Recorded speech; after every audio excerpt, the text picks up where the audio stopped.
This show is sponsored by WorldCall Wireless Broadband. Future in your hand. World Call, an Omantel company. and ले आए सन मॉस्क्विक। सन मॉस्क्विक, अब आप मच्छर से नहीं, मच्छर आपसे भागे दूर। सन मॉस्क्विक अब साशे में भी दस्तयाब।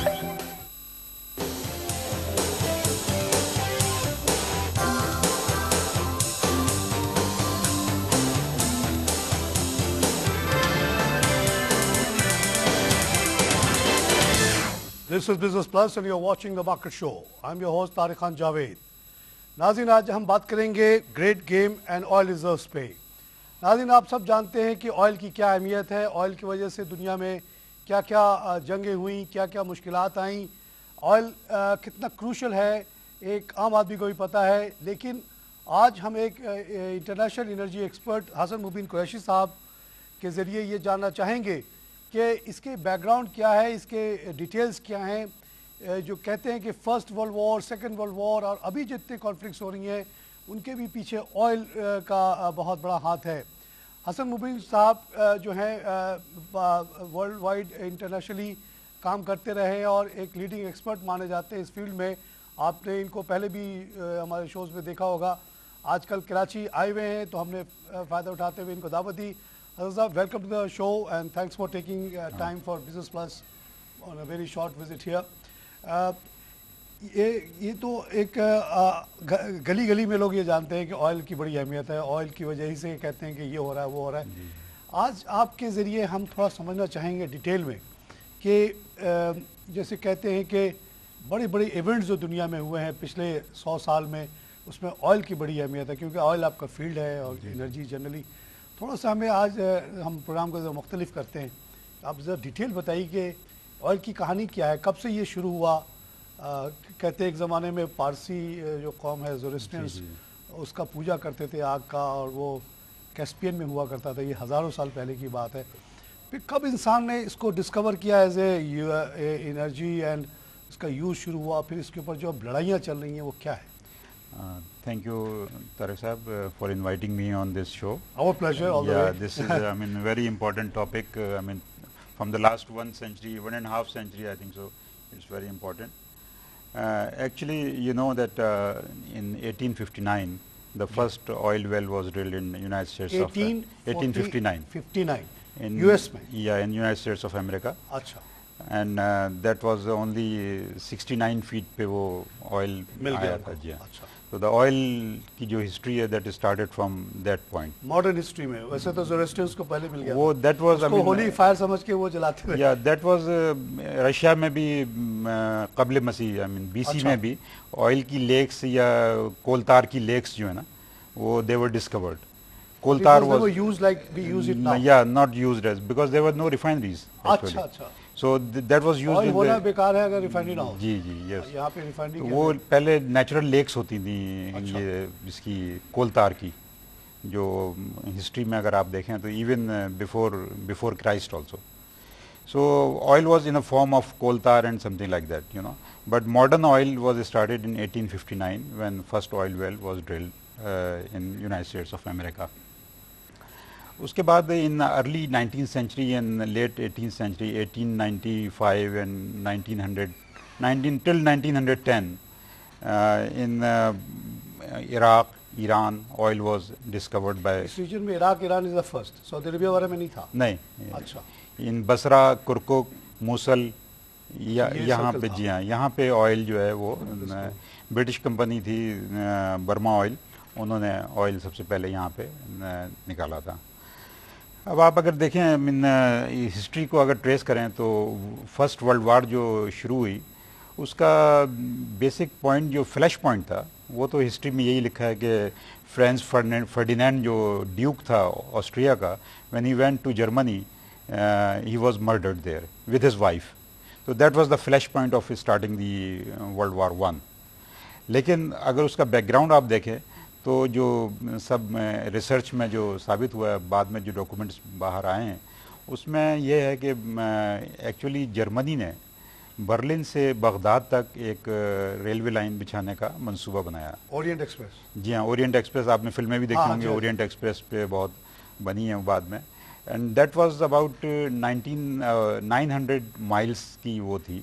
अच्छा. And he started building to these oil deposits, जहाँ ऑयल था. बगदाद वगैरह में ऑयल था और जी. ये जर्मनी ने कोशिश, हालांकि ये ब्रिटिश कंट्रोल में था जी. तो ये जब जर्मनी ने वहाँ अप्रोच करना शुरू किया थ्रू द रेलवे, जी. तब वो जंग हो गई. तब वो ब्रिटिशर्स ने ये सोचा कि I mean this is direct threat to their domination, because British और ये एक्चुअली ब्रिटिश वो वहाँ पे रूल नहीं कर रहे थे उस वक्त, इस पे रूल कर रहे थे ये ऑटोमन एम्पायर थी. अच्छा. यहाँ पे तो Berlin and Ottoman empire get together अच्छा अच्छा was to not liked. oust. जी, what was not liked by Britishers. हाँ सही है. तो ये एक्चुअली Axis powers जी थे. वर्ल्ड वॉर 1 का जो है ना वो पेशखैमा जो है ये इस बात से. तो वर्ल्ड वॉर का फर्स्ट हम कह सकते हैं कि इराक ईरान के करीब जितने ऑयल थे उन पे जी. कंट्रोल करने का जो था. जी हाँ. जब ये 300 माइल्स रह गई तो वर्ल्ड वॉर 1 जो है 1914 में स्टार्ट हो गई. एंड सबसे पहले जो फर्स्ट ब्रिटिश रेजिमेंट जो वहाँ पे तैनात की गई वो बसरा में ही थी, इराक अच्छा. में 1914 में. इसने बाकी मिलिट्री उसको ज्वाइन किया और सबसे पहले ब्रिटिशर्स ने जो है वो बसरा और इराक के जो आजकल जो आप सुन रहे होंगे करकक और मुसल, ऊपर के इलाका जी, मुसल, कुर्दिस्तान वालों का, ये सारे उन्होंने कब्जा कर लिए सबसे पहले, इसलिए कि ये ऑयल वेल्स ऑलरेडी यहाँ पे दरियाफ्त हो गए. बाकी साइड में इतनी जगह थी उससे उनको मतलब नहीं था. तो ये उन्होंने, ये बर्मा ऑयल कंपनी थी जिसने ऑयल डिस्कवर किया था यहाँ पे, तो उन्होंने सबसे पहले जो है वो यहाँ पे कब्जा किया. अच्छा, उसका सेकंड एक और पॉइंट ये था कि ब्रिटिश नेवी जो थी उस ज़माने में कोल पे उनके जहाज़ चलते थे सारे. अच्छा. I mean they decided in 1904 they decided to convert from coal to oil. तो ऑयल की वैल्यू और बढ़ गई. ऑयल की पहले जहाज़ जो है वो अगर एक जहाज़ पानी का जहाज़ 3 महीने में पहुंचता था कहीं पर, तो ऑयल की चूँकि स्पीड ज़्यादा होती है और ऑयल इंजन्स जो फायर्ड इंजन्स होते हैं उसकी काफ़ी स्पीड वगैरह तेज़ हो गई, तो उन्होंने सारी अपनी नेवी को इस पे शिफ्ट करने का सोचा. तो स्पीड बहुत बढ़ गई इसकी. जी हाँ, स्पीड बढ़ गई. तो 3 महीने के बजाय आप कितने महीने में पहुंचना शुरू? 25 दिन में जहाज़ पहुंचने लगे उस जगह. बहुत बड़ा फर्क. तो ऑयल की इंपॉर्टेंस जो है ना वहाँ से फिर बढ़नी शुरू हो गई. जिस अर्ली स्टेशन के पास ये टेक्नोलॉजी होगी वो जाहिर है सुपीरियरिटी जी हाँ. हो गई. अर्ली 19th मतलब ये 1900 से 1900 से लेकर 1912 तक जो है ना ऑयल की इंपॉर्टेंस वर्ल्ड में काफ़ी बढ़ गई. और यही वजह है कि ये फर्स्ट वर्ल्ड वार जो है इसमें ऑयल का जो वो था ये माना गया. मैं एज ए बैंकर इकोनॉमिस्ट मैं समझ सकता हूँ कि जो बेसिक जो लड़ाई होती है दुनिया में, कार्ल मार्क्स ने भी ये कहा है और इकोनॉमिस्टों ने भी कहा है कि उसके पीछे कोई ना कोई माशी रीज़न होती है. With your background I had no knowledge of this, things are more crystal clear to me कि war हुआ क्यों फर्स्ट वर्ल्ड वॉर. जी. So what about second world war? Was it oil again playing the role कि waste second World war या first world war के बारे में जो एक हम लोग ने हिस्ट्री, इकोनॉमिक हिस्ट्री ये पढ़ी हिस्ट्री, उसमें ये कहा गया कि कॉलोनाइजेशन का जो कॉलोनिस्ट जो थे एक दूसरे से लड़ पड़े.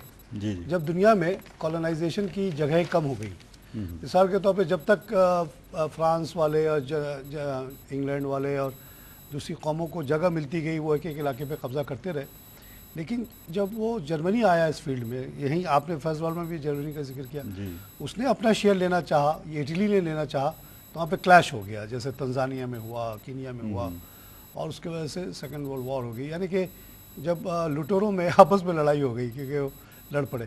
लेकिन what was the role of oil in this second? देखिए, सेकंड वर्ल्ड वॉर में एक माइकल कोलन ने एक किताब लिखी है मोनोपोली, सेकंड वर्ल्ड वॉर के ऊपर है वो.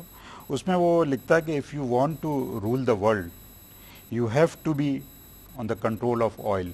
अच्छा, ऑयल अगर आपके कंट्रोल में, you will rule the world anywhere, any quantity. तो this is the basic formula for the oil ना. If you have the oil you will rule the world. ये उसने अपनी किताब में, उसका मैं खुलासा आपको बता रहा हूँ, किताब तो काफ़ी लंबी चौड़ी है, तो उसमें उसने ये लिखा है. अच्छा, विदाउट ऑयल स्ट्रेटजी वर्ल्ड, उसने ये भी लिखा है कि without oil strategy World War 2 would have never been won by the allied forces. अब उसमें आपको मैं बताऊं, इसमें यूनाइटेड स्टेट्स ऑफ अमेरिका के ईस्ट कोस्ट से सारी सप्लाई जा रही थी यूरोप को. तो जो टेक्सास था टेक्सास से, टेक्सास में तेल निकला हुआ ये टेक्सास में तेल था, वो टेक्सास से ऑयल टैंकर्स में तेल जाता था, तो जर्मनी के जो सबमरीन्स वगैरह थी वो उसको सबोटाज करके और कई उन्होंने ऑयल टैंकर जो डुबो दिए। तो वो कैरिबियन का पूरा पोल्यूशन भी बहुत ज़्यादा हुई उस ज़माने में, अब तो इतना लोग जिक्र भी नहीं करते उस ज़माने का।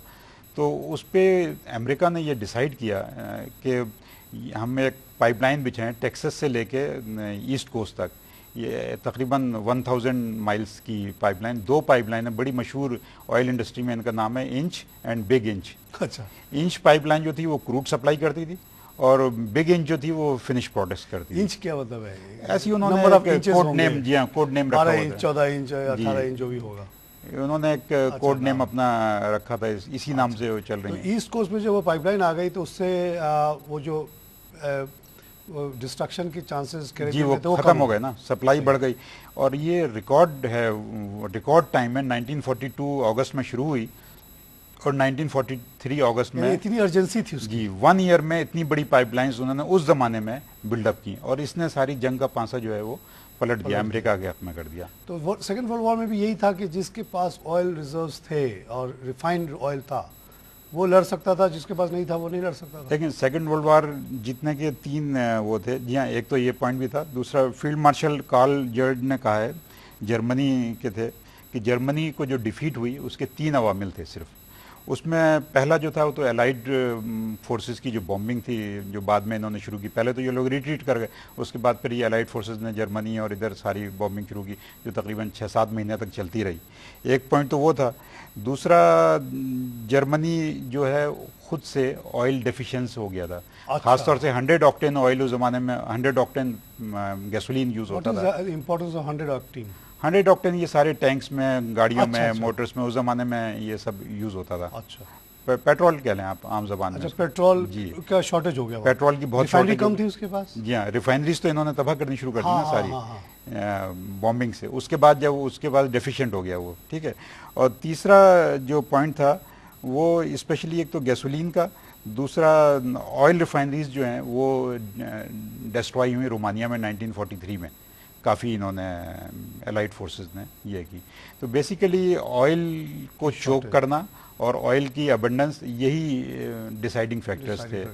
आज भी अगर कोई जंग हो जिसके पास तेल नहीं होगा वो ऑटोमेटिकली हार जाएगा। डेफिनेटली टैंक नहीं चलेगा, कुछ भी नहीं चलेगा, वो सारी इकोनॉमी ठप हो जाएगी। अच्छा, इसमें जो आपकी बात में समझा, जैसे हमने क़ब्ल मसीह का आपने जिक्र किया, मैंने ज़ोरास्ट्रियंस का जिक्र किया, तो सारी बात तो मेरे ख्याल में रिफाइनरी पे आ जाती है। ऑयल अगर हो भी, जी क्रूड ऑयल अगर है, करोड़ों टन ऑयल वापस हो, हम लेक पे भी बैठे हुए, तो it's no use unless you have refinery. What is the importance of refineries in this wars and economy of the world? देखें, रिफाइनरीज की बहुत इंपॉर्टेंस है। इवन पाकिस्तान, ये कब शुरू हुआ रिफाइनिंग कब शुरू हुई? जाहिर है जब अमेरिका में तेल निकला होगा तभी से। पहले तो रिफाइनिंग जो होती थी, जब स्टार्ट हुआ 18वीं सेंचुरी 1859 में, तो वो तो एक कढ़ाइयाँ टाइप की वो होती थी उनकी, और उसमें वो गर्म करके और वो लाइट प्रोडक्ट्स निकाल लेते थे और यूँ कर लेते। किसी को तार मिल जाए जी, उसको गर्म करे तो लाइट प्रोडक्ट उधर उसने डिस्टिल कर लिया, डिस्टिलेशन, सिंपल डिस्टिलेशन कर। लेकिन लेटर ऑन फिर वो टॉपिंग यूनिट्स आए और फिर डिस्टिलेशन यूनिट्स बने आहिस्ता आहिस्ता। हमने वेरी फास्ट इन्होंने काफ़ी तरक्की की। और रिफाइनरी से ज़ोरास्ट्रियन एज का हम बात करते हैं या बीसी का, उस ज़माने में वो नहीं उनको पता था कि इसको हम अगर हीट अप करें तो इससे कुछ हो नहीं। देखें, कैप्सन सी के आसपास जो ये पारसी लोग रहते थे और ये आग की पूजा करते थे, तो वहाँ पे जो गैस वेल्स थे, गैस ज़मीन से निकल रही थी, अच्छा। उसमें समहाउ आग लग गई, तो वो ये समझते थे कि ये आग जो है, ये मैं क़ब्ल मसीह की बात कर रहा हूँ, ये आग जो है ये कोई मुक़द्दस आग है, उसकी पूजा करो, जो उसकी पूजा करते हैं। उसको इस्तेमाल नहीं किया, नहीं, उसको उनको पता ही नहीं था उस ज़माने में कि ये क्या चीज़ है, ये ज़मीन से कैसे निकल रही है। हसन साहब, यहाँ पे ब्रेक लेना पड़ेगा। नाज़रीन, हम लेते हैं छोटा सा ब्रेक के बाद फिर हाजिर होंगे।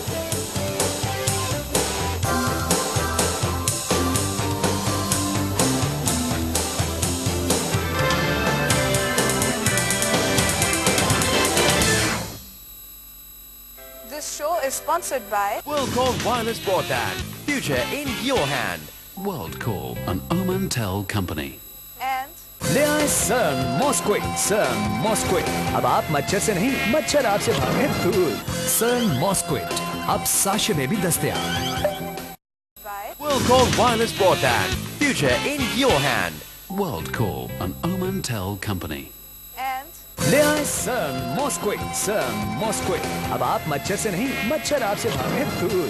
सन मॉस्क्विक, अब साशे में भी दस्तयाब।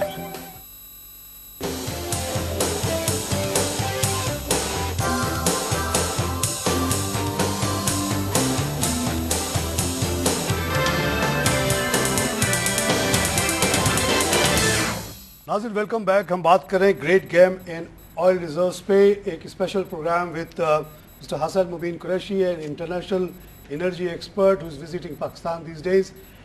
जो बातें हमने हसन साहब से सुनी और समझी, उससे तो ये लगता है कि oil has played a major role in the recent history.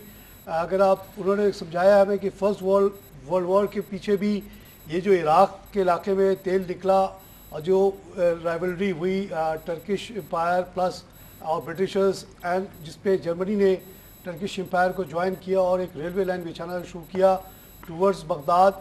जब वो 300 किलोमीटर दूर रह गया तो जंग शुरू हो गई। तो एक मेजर रीज़न जो समझ में आता है फर्स्ट वर्ल्ड वॉर का वो है। इसी तरह सेकेंड वर्ल्ड वॉर में भी कह रहे हैं कि ऑयल पे के कंट्रोल एक मेजर इशू था और ऑयल जो बन गया और रिफाइनरी जो है एक अहम फैक्टर बन गया जंग में। जिसके पास ऑयल था, जिसके पास रिज़र्व था, जिसके पास वो जीत गया और जिसके पास नहीं था वो हार गया। जर्मनी के पास रिजर्व्स ख़त्म होने लगे, उसकी रिफाइनरीज तबाह हो गई, इसलिए वो जंग नहीं लड़ सका। इस तरह से आप देखें कि ऑयल की अहमियत बहुत ज़्यादा है, साथ साथ रिफाइनरी की बहुत ज़्यादा अहमियत है। ऑयल तो जैसा असद साहब ने कहा कि कबल मसीह में भी था, लेक्स हुआ करते थे जिसको जो ज़ोरेस्ट्रियन मज़हब के मानने वाले वहाँ से गैस निकलता था, उसको पूजा करते थे, लेकिन उसको कमर्शियली यूज़ नहीं कर सकते थे। जब से रिफाइनरी बनना शुरू हुआ, अमेरिका में तेल निकला, रिफाइनरी शुरू हुई। उन्होंने बताया शुरू में तो सिर्फ वो एक कढ़ाई में उसको गर्म करके भी रिफाइन किया जाता था, लेकिन जब से ये मॉडर्न रिफाइनरीज आई हैं जिससे ये पूरी आज की जो हम मीशत देख रहे हैं इसमें ऑयल की बड़ी अहमियत है। इसी पे बात हो रही है। साहब कंटिन्यू करते हैं रिफाइनरी की अहमियत से।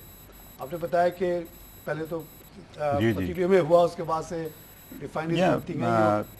Tariq sahab, refineries are the most important and vital organisations होती हैं जो वार में डिफेंस A1 पॉइंट कहलाता है। I was working in national refinery limited in early 80s और जब भी यहाँ वार का इंडिया से हमारी जब वार होती थी तो सबसे पहले लोगों को नहीं पता होता था कि वार होने वाली है, लेकिन we people know that something is wrong in the atmosphere, you no.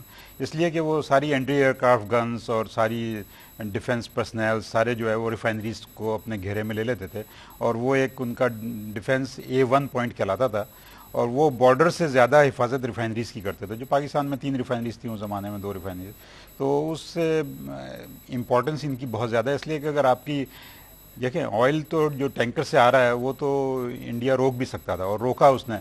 जो आप रिफाइन कर रहे हैं और जो आपके जो स्ट्रेटेजिक स्टोरेज होती है रिफाइनरीज की सब जगह दुनिया में वर्ल्ड वाइड है और वो ज़्यादा से ज़्यादा रखने की कोशिश करते हैं। 3 मंथ्स, कहीं पर 3 मंथ्स है, कहीं पर 1 मंथ होती है। इस पर मुझे याद आ रहा है कि despite your anti craft guns 71 के वॉर में इंडिया ने हमारे केवाड़ी के जो एक टैंक को मार दिया था, उसकी वजह से शोले उठते रहे काफ़ी दिनों तक। वो उसने वहाँ से मिसाइल फायर किया था नेवी से, जी हाँ। अच्छा। और वो एक टैंकर था, केरोसिन का टैंक था, तो वो जल गया। मुझे उसका नंबर याद नहीं टैंक वो मैंने देखा वो सारा वो टैंक जलता रहा था पूरे कराची 1970 में। काफ़ी रोशनी हो गई थी उनको, जहाज़ों को बड़ी आसानी हो गई। जी जी।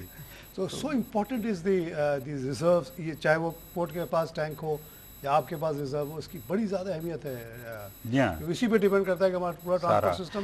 ख़ास तौर से अब आजकल जो है स्ट्रेटेजिक रिजर्व्स बनाते हैं ये कि कितनी देर तक जो है ना हम सस्टेन कर सकते हैं विदाउट ऑयल। मतलब इतना रिजर्व होना चाहिए हमारे पास in case of war, international supply बंद हो जाए, इंटरनेशनल सप्लाई बंद हो जाए इन केस ऑफ वार। तो यही चीज़ आपने बताया था इससे पहले, ब्रेक से पहले, कि वर्ल्ड वॉर में आखिर में यही हुआ, Germany run out of oil and they lost. Second World war है ना। और जापान को भी उन्होंने कट कर दी थी सप्लाई। जापान को भी कटेल कर दिया था उन्होंने, कट कर दी थी सप्लाई, जिसकी वजह से जापान भी बम अपनी जगह पे असल होती।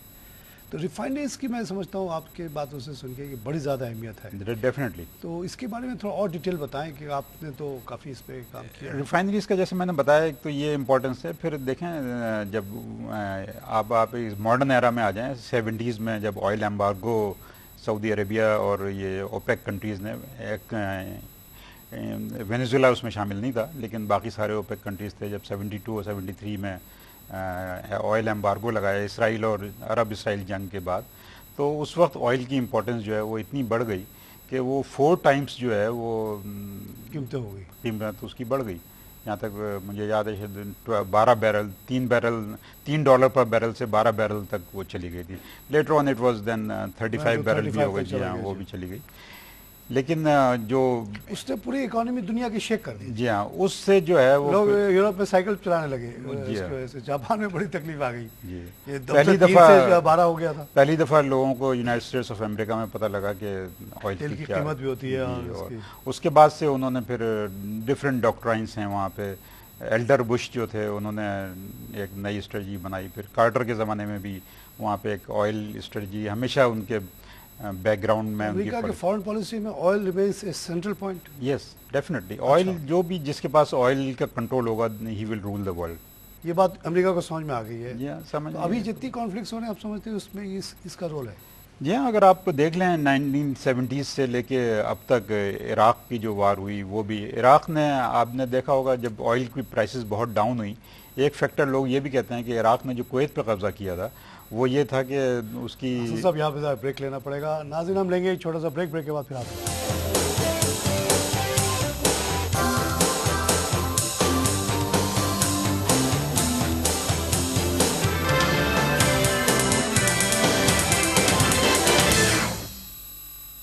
This show is sponsored by WorldCall Wireless Broadband. Future in your hand. WorldCall, an Omantel company.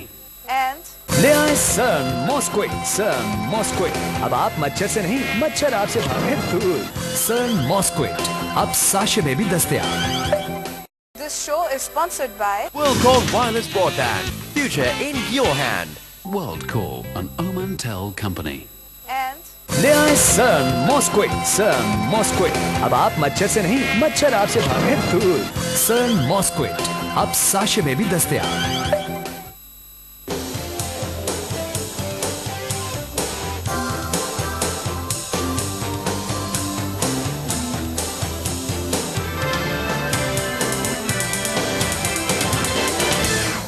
नाज़रीन वेलकम बैक। हम बात कर रहे हैं great game and oil reserves पे। हमारे साथ मौजूद हैं international energy expert Hasan Mubeen Qureshi साहब।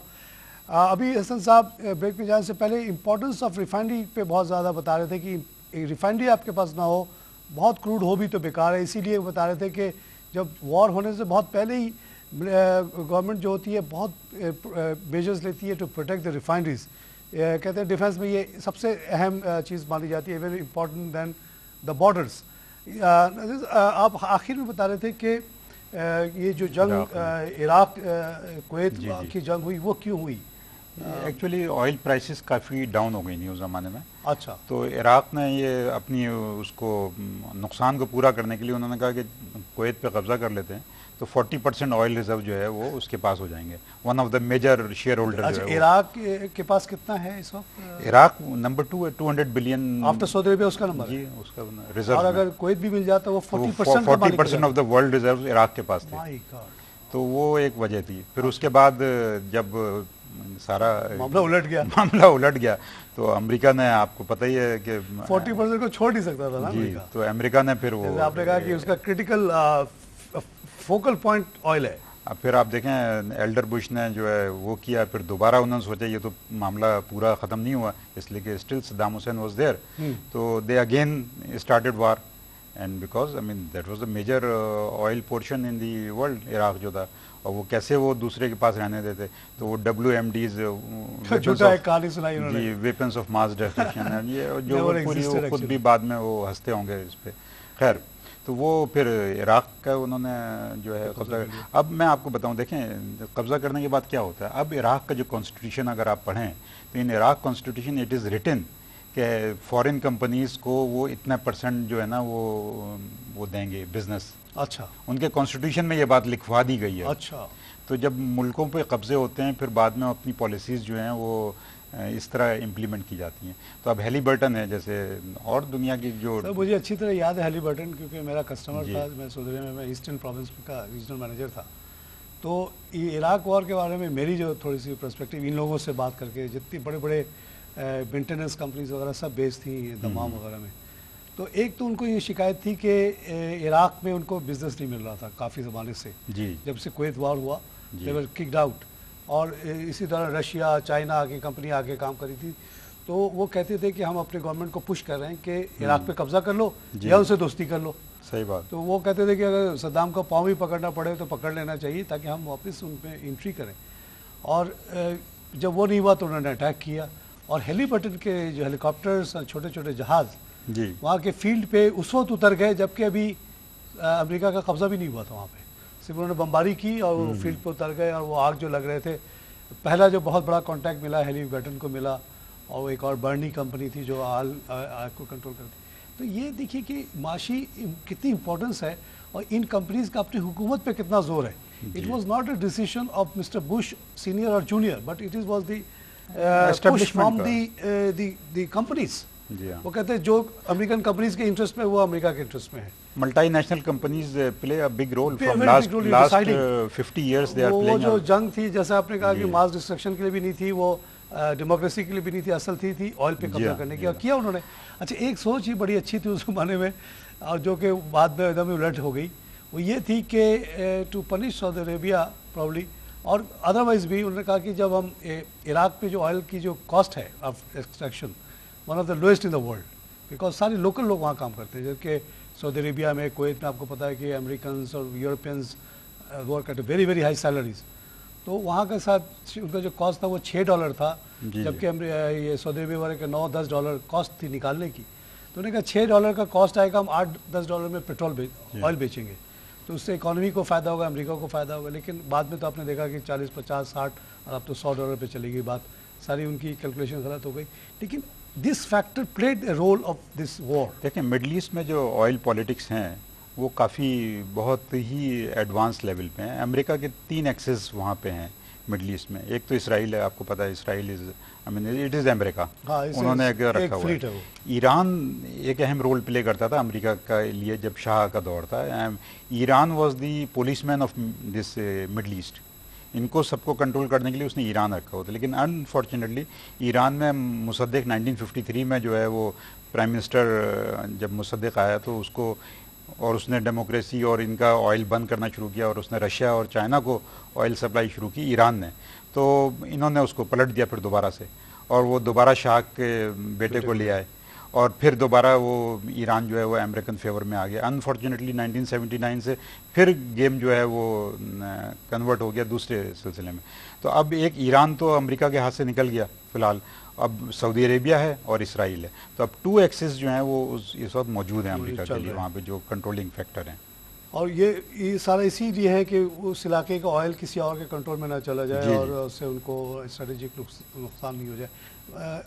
ऐसे सब प्रोग्राम का वक्त ख़त्म हो रहा है, तो और कुछ 2-4 फैक्ट्स बताएं कि इस वक्त सबसे ज़्यादा तेल कहाँ है और किसकी ज़्यादा अहमियत इस वक्त? इसमें जो टॉप 10 ऑयल प्रोड्यूसिंग कंट्रीज़ हैं उसमें तो अभी भी सऊदी अरेबिया है और यूएसए है नंबर 2 पे और रशिया नंबर 3 पर है।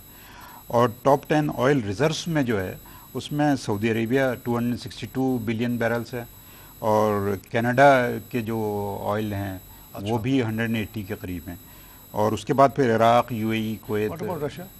रशिया के रिजर्व इतने नहीं है, लेकिन रशिया प्रोडक्शन जो है वो बहुत सारी बातें रह गई। आप बहुत नोट लाए थे, लेकिन अब इंशाल्लाह फिर कभी आपको हम ज़हमत देंगे। प्रोग्राम का वक्त खत्म हो गया। नाज़रीन, great game and oil reserves पे डिस्कशन आपने सुनी, काफ़ी इंफॉर्मेटिव, मुझे बहुत कुछ सीखने को मिला। इससे ये पता चलता है कि ऑयल की बड़ी इंपॉर्टेंस है। अगर आप देखें दुनिया, आपके अपने घर की ये स्टेबल को ले लें, किसी चीज़ को भी ले लें, तो आप देखते हैं कि अब जो हम बहुत बड़ी हमारी कंजम्पशन है वो ऑयल या ऑयल प्रोडक्ट्स पे है। न सिर्फ ये फ्यूल के तौर पे इस्तेमाल होता है, बल्कि इससे बहुत सारी प्लास्टिक प्रोडक्ट्स बनती हैं, चीज़ें बनती हैं। तो इस वजह से ऑयल की बहुत इंपॉर्टेंस है। अगर आप किसी एक आइटम को आप कहें कि क्या सबसे ज़्यादा इंपॉर्टेंट आइटम इस दुनिया में इस वक्त है, तो वो ऑयल है। इसीलिए जाहिर है इसके कंट्रोल पे इतना ज़ोर है। First world war, second world war के जो लेसन्स दुनिया ने अख़ज़ किए वो यही थे कि जिसके पास ऑयल होगा, रिफाइनरी होगी, वही जंग जीतेगा, जिसके पास नहीं होगी वो ऑटोमेटिकली जंग हार जाएगा, चाहे वो जितने बहादुर हों, जितने अच्छे लड़ने वाले हों, जितने टैंक उनके पास हों, जितने उनके पास चीज़ें हों, लेकिन अगर उनके पास फ्यूल नहीं है तो वो सब बेकार हो जाता है और वो कंट्रीज़ कलप्स कर जाती हैं। जर्मनी और जापान की मिसाल आपके सामने। इसी वजह से ये कोशिश होती है यूएस की और दूसरे फोर्सेस की कि ऑयल पे कंट्रोल करें, और यही इसी को ग्रेट गेम कहा जाता है। जहाँ तक रिजर्व्स का ताल्लुक है, जैसा कि हसन साहब ने बताया, इस वक्त सऊदी अरेबिया लीड करता है, उसमें सेकंड पे इराक़ है। यही वजह है कि इस इलाके पे इतनी दुनिया की तवज्जो है। अफ़गानिस्तान की जंग के बारे में भी लोग यही कहते हैं कि क्योंकि कैस्पियन में 110 बिलियन बैरल ऑयल है, उस पे पहुँचने के लिए भी अफ़गानिस्तान इज़ द वे। शायद ये वजह है इराक़ अफ़गानिस्तान पे इतनी अहमियत देने की। तो आप देखिए कि ऑयल की बड़ी अहमियत है और इसको समझना बहुत ज़रूरी है कि ऑयल अगर ना हो तो क्या होता है, रिफाइनरी की कितनी अहमियत है। यही हमने इस प्रोग्राम में समझने की कोशिश की। आई होप कि आपको ये प्रोग्राम पसंद आया होगा। हसन साहब को हम फिर सहमत देंगे अगर वो हमें मौका दें, ताकि हम इन चीज़ को और समझें। नाज़रीन, हमारे प्रोग्राम पे फीडबैक के लिए हमारे एड्रेस नोट कर लें, feedback@businessplusTV.pk। इसी के साथ आज का प्रोग्राम ख़त्म करता हूँ। खुदा हाफिज़।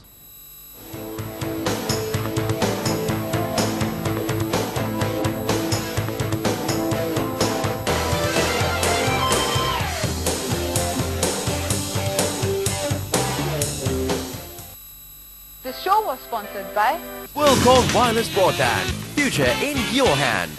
World Call, an Omantel company. and ले आए सन मॉस्क्विक। सन मॉस्क्विक, अब आप मच्छर से नहीं, मच्छर आपसे भागे दूर। सन मॉस्क्विक अब साशे में भी दस्तयाब।